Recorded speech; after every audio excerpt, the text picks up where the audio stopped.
আউটডোরে বলে হাজার থাকতে পারে 2000 থাকতে পারে এটার জন্য তো আমাদের যে সরকার এমবিবিএস না ডিপ্লোমা আচ্ছা আপু আমি বলি আপনি ঠিক আছে আমি মানলাম আপনি ডাক্তার ঠিক আছে এই হ্যাঁ এখানে দায়িত্ব দেওয়া হয়েছে আমাদের কে দিছে আপনাকে দায়িত্ব দেন রেডি স্যার বা আরমো স্যারের সাথে কথা বলি আমি সাহায্য ডাক্তার এসএসএম উপসহকারী কমিউনিটি মেডিকেল অফিসার আমি নিলাম নিয়ে এটা বুঝতে বলি এটা হচ্ছে ডেট আপনি না পাঁচটা লাগলো আমরা ডেট আনতে আপনারা তো দীক্ষা দিলেন আমরা তো দীক্ষা নাই কি বললাম মানে এটা মধ্যে ডেট আছে এটা আছে আমি খাই আচ্ছা বলুন দেখাবো তো দেখাইতেছি তো ডেট কাটবে না ডেট কখনো কাটবে না ডেট কখনো কাটবে না এটা ওষুধ আচ্ছা এটা অবশ্যই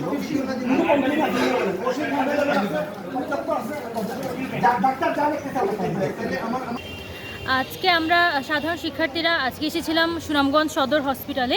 সেখানে আমরা হসপিটালটা পর্যবেক্ষণ করেছি এবং সেখানে যে সমস্যাগুলো আমরা পেয়েছি সেই সমস্যাগুলো নিয়ে আমরা হসপিটাল প্রশাসনের সাথে কথা বলেছি।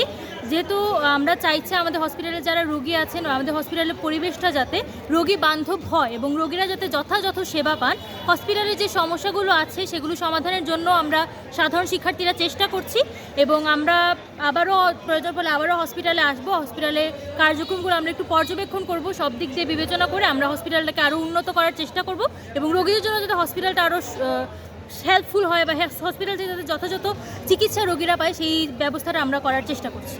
আমরা আজকে সুনামগঞ্জের ছাত্র সমাজ সবাই আমরা আজকে হাসপাতালে এসেছিলাম হাসপাতালে পরিদর্শন করার জন্য।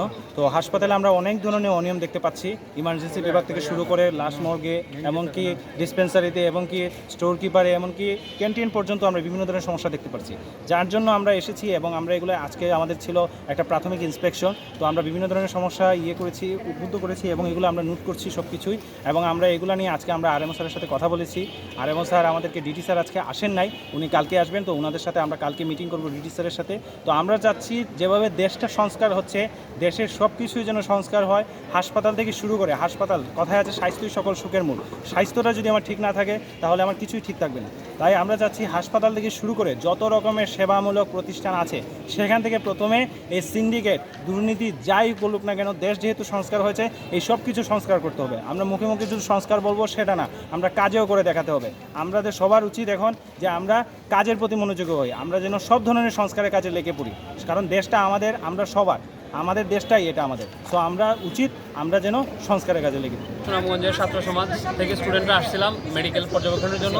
এখানে বেশ কিছু দুর্নীতি রয়েছে, আমরা খবর পেয়েই আসছি আর আমরা এসে সরেজমিনে দেখছিও বিভিন্ন দুর্নীতি, যেমন দায়িত্বরত ডাক্তার নাই আমাদের। তারপরে আরএম স্যারের সাথে আমরা কথা বললাম, উনি বললেন যে 66 জন ডাক্তার থাকার কথা, মাত্র ডাক্তার আছে 29 জন। তাহলে মানে একটা মেডিকেলে যদি 3 ভাগের 1 ভাগ ডাক্তার থাকে তাহলে সেভাবে সুষ্ঠু পরিবেশ কীভাবে বজায় থাকবে, এটা একটা বিষয়। হাইজিনের বিষয় ছিল, পানির অবস্থা খুবই খারাপ, ওনারা বলছেন আজকের ভিতরে এটা চেঞ্জ করার ব্যবস্থা করবেন। তারপরে ওষুধ নিয়ে একটা সিন্ডিকেট আছে, ওই যে আলাদিনের দত্ত বলে একজন আছেন, যাই হোক। আবার আমাদের ডিডি স্যারকে কারা যেন ওই যে হুমকি দিচ্ছে, উনি যেন 3 দিন ধরে অফিস করতেছেন না। এই জন্য আমরা ছাত্ররা আশ্বাস দিয়েছি আজকে যে আমরা কালকে অবস্থান করব মেডিকেলের সামনে। আর ওনাকেও আসতে বলছি, উনি বলছেন উনি আমাদের সাথে আসবেন আর অফিসে জয়েন করবেন। তারপর আমাদের বেশ কিছু দাবি আছে, আমরা এগুলা স্মারকলিপি দিব স্বাস্থ্য মন্ত্রণালয়ে, ওনার মাধ্যমেই দিব। তারপরে আমরা এগুলো নিয়ে কাজ করার চেষ্টা করবো। ভাইয়ারা কি ডাক্তার? ভাইয়া আমার হচ্ছে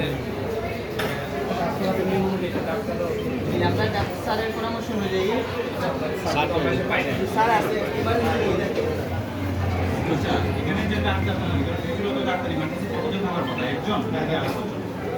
দৌড়ছি কর্তৃপক্ষরা বা তোমরা অভিযোগ দিচ্ছ, আমরা তদন্ত করে দিলাম সত্য ঘটনা, আমরা তার বাইর করে দিলাম।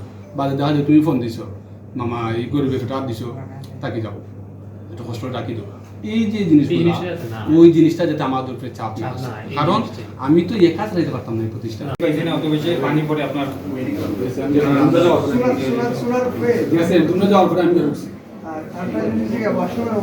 আর আমি যেহেতু দীর্ঘদিন আমার পারমিশন আমি তোমরা বাড়ি সবার শুনো, এই প্রথম হাসপাতাল ঢুকছো তা না, এই হাসপাতাল অনেক বাড়ি সেবা নেওয়া যেহেতু আমরা পিতার অভাব আছে। আমার ঘর আমি তো জানি আমার পিতা সমস্যা, ওই যে দালাল হয়েছে ওইটা তোমার আমার ভাই, এটা সবাই আমরা জানি। আমি